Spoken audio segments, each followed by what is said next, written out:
Welcome to Ethiopia.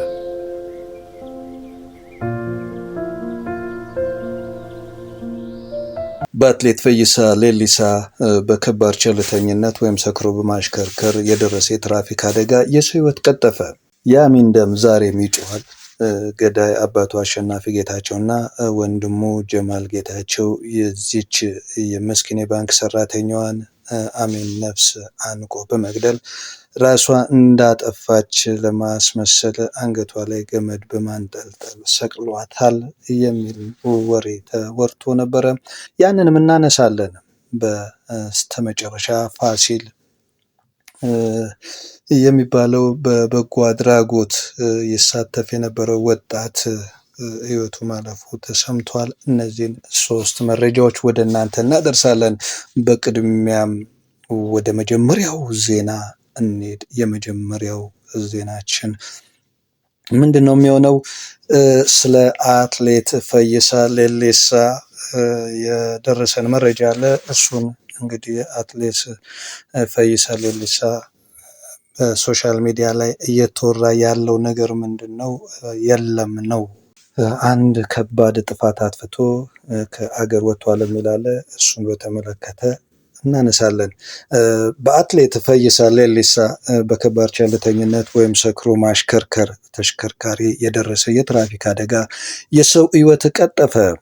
ምሽት ላይ በአዲስ አበባ ከተማ ንፋስ ስልክ ላፍቶ ክፍለ ከተማ ልዩ ስሙ ጀሞ ሚካኤል ናሰው ሪዞልት አካባቢ በአትሌት ፈይሳ ሌሊሳ የሚነዳ ተሽከርካሪ ባደረሰው አደጋ የአንድ ታዳጊ ሕይወት ማለፉ ተሰምቷል። እንደ ዓይን እማኞች ገለጻ አትሌቱ ቪኤት የቤት መኪናውን እየነዳ በነበረበት ወቅት ሁለት ታዳጊዎችን የገጨ ሲሆን በደረሰው ጉዳይ የ16 ዓመት ታዳጊ ሕይወቷ ወዲያውኑ ሲያልፍ አብሯት የነበረው ሌላኛው ታዳጊ ደግሞ የአጥንት ስብራት አጋጥሞት በአሁኑ ወቅት በሕክምና ክትትል ላይ ይገኛል። አደጋውን ያደረሰው አሽከርካሪ በወቅቱ በከፍተኛ ስካር ላይ እንደነበረ የሚጠቁሙ መረጃዎች በማህበራዊ ሚዲያ በስፋት እየተሰራጩ ይገኛሉ። የሕግ ትንታኔ አለ። ያ ትንታኔ ደግሞ አትሌቱ ምን ይጠብቀዋል የሚለውን ነገር አስቀምጧል። ይህ አደጋ በኢትዮጵያ የወንጀል ሕግና በትራፊክ ደህንነት መመሪያዎች መሰረት የሚከተሉትን ከባድ የሕግ ውጤቶች ሊያስከትል ይችላል። የመጀመሪያው በቸልተኝነት ሰው መግደል። የወንጀል ሕግ አንቀጽ 543 ላይ አሽከርካሪው ጥንቃቄ በማጉደል የሰው ሕይወት እንዲጠፋ በማድረጉ ያው በቸልተኝነት ሰው መግደል ወንጀል ይጠየቃል። ቅጣቱ አደጋው የደረሰው ሕግን በመጣስ ለምሳሌ ሰክሮ በማሽከርከር ከሆነ እንደ ከባድ ቸልተኝነት ተቆጥሮ ከ5 እስከ 15 ዓመት የሚያደርስ ጽኑ እስራት ሊጠብቀው ይችላል። ሁለተኛው ሰክሮ ማሽከርከር እንግዲህ የቅጣት ማክበጃ አለው። ይህ የቅጣት ማክበጃ ደግሞ አሽከርካሪው ሰክሮ መገኘቱ በፖሊስ ምርመራ ያው በደም ወይንም ደግሞ በአየር ምርመራው ከተረጋገጠ ይህ እንደ ቅጣት ማክበጃ የሚያገለግል ከመሆኑም በላይ የዋስትና መብቱ ሊያሳጣው ይችላል። በኢትዮጵያ ሕግ ሰክሮ አደጋ ማድረስ ይቅርታ የማይደረግለት የትራፊክ ጥሰት ነው። ሶስተኛው የፍትህ አብሔር ሕግ አለ። ያው የካሳ ተጠያቂነት ነው። ከወንጀል ቅጣቱ በተጨማሪ አትሌቱ ወይንም የመኪናው መድን ድርጅት ኢንሹራንስ ለሟች ቤተሰቦች የደም ካሳና ለቆሰለው ታዳጊ የሕክምና ወጪና የሞራል ካሳ የመክፈል ግዴታ ይኖርበታል። ሌላው ደግሞ አራተኛ ተብሎ የተቀመጠው ያው የመንጃ ፍቃድ ጉዳይ ነው። መንጃ ፍቃዱ እንዲህ ያለ ከባድ አደጋ ያደረሰ አሽከርካሪ እንደ ጥፋቱ ክብደት የመንጃ ፍቃዱ ለተወሰኑ ዓመታት ወይንም ለዘላለምም ሊሰረዝ ይችላል። አትሌት ፈይሳ ሌሊሳ በስፖርታዊ ድሉ የሚታወቅ ቢሆንም ሕግ በሁሉም ሰው ላይ እኩል ተፈጻሚ በመሆኑ ጉዳዩ በፖሊስ ተጣርቶ ለፍርድ ቤት እንደሚቀርብ ይገመታል። በአሁኑ ወቅት ሕዝቡ የፖሊስ ይፋዊ መግለጫና የምርመራ ውጤት በትዕግስት እየጠበቀ ይገኛል። ለተጎጂ ቤተሰቦች እንግዲህ እኛም መጽናናትን ለቆሰለውን ፈጣሪ ምሕረትን እንዲያወርድለት እንመኛለን።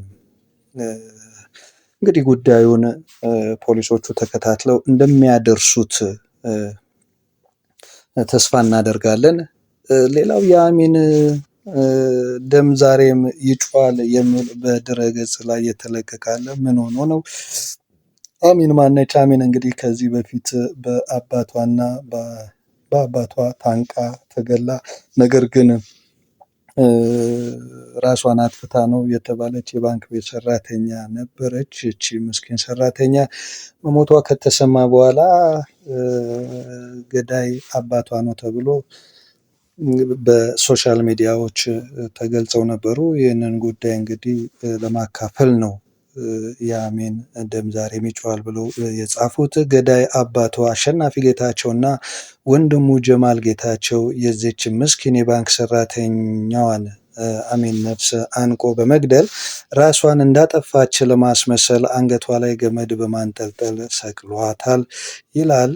የሕክምና ማስረጃዎች በሰው እጅ እንደተገደለች ቢያረጋግጥም የወላይታ ዞን ፖሊስ፣ የወላይታ ሶዶ ከተማ ወንጀል ምርመራ ቡድን እና አቃቤ ሕግ ጨምሮ በገንዘብ ተይዞ ገዳዮችን አስመልጧል የሚል ዜና ነው እየሰማን ያለ ነው። አሁን ገዳዮቹ ወደ ደቡብ አፍሪካ ለመሄድ ፕሮሰስ ጀምረዋል። ዛሬ ላይ ገንዘብ ስላለ ሁሉን ታደርግ ይሆናል።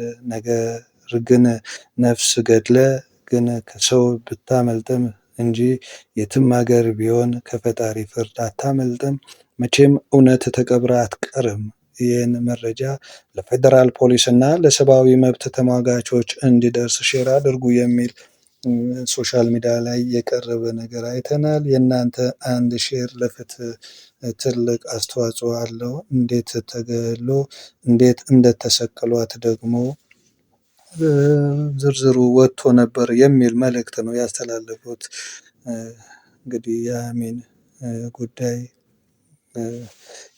ከዚህ በፊትም እየተወራ ስለነበረ ይህ ነገር እንዴት ሆነ የሚል ነገር መነሳት አለበት። ይህንን ለእናንተ አድርሰናል። ሌላው ፋሲል በሐዋሳ ከተማ እንግዲህ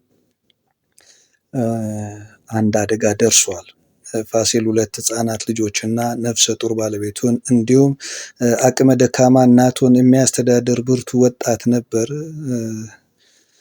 መምህር ፍጹም በላይ እንግዲህ ይህንን አካፍለውናል። በሐዋሳ ከተማ በበርካታ የበጎ አድራጎት ስራዎች የሚታወቀው ወጣት ፋሲል ከተማ እና ጓደኛው ጸደቀ ሞላ የካቲት 8 2018 ዓመተ ምህረት አዌላ ቱላ ክፍለ ከተማ ገመጦ ወንዶ ማዞሪያ ተብሎ በሚጠራው አካባቢ በመኪና አደጋ ህይወታቸው ማለፉ የቅርብ ጓደኞቻቸውና አብሮ አደጎቻቸው እየገለጹ ነበረ።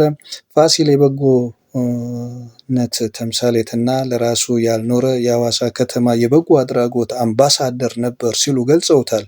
የሐዋሳ ትዝታ አዘጋጅ መምህር ፍጹም በላይ ማምሻውን በስራ ባልደረባው ጸደቀ ጋር በመሆን እናቱ ቤት አምሽቶ ወደ ቤቱ ሲመለስ አደጋ ተከስቷል ሲሉ ገልጸዋል።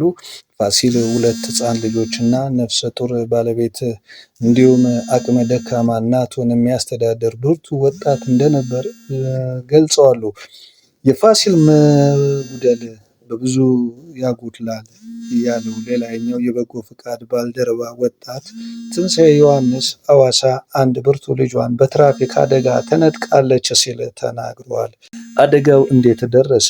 አደጋው በተመለከተ የሲዳማ ክልል ፖሊስ ጠቅላይ መምሪያ ምክትል ኮሚሽነር እና የወንጀልና ትራፊክ አደጋዎች መከላከያ ዘርፍ ኃላፊ ረዳት ኮሚሽነር ፍቅሬ ይኦሳ እንደገለጹት የሰሌዳ ቁጥር ኮድ 3 B62682 አዲስ አበባ የሆነ ኤፍኤስአር የጭነት ተሽከርካሪ ትላንት ምሽት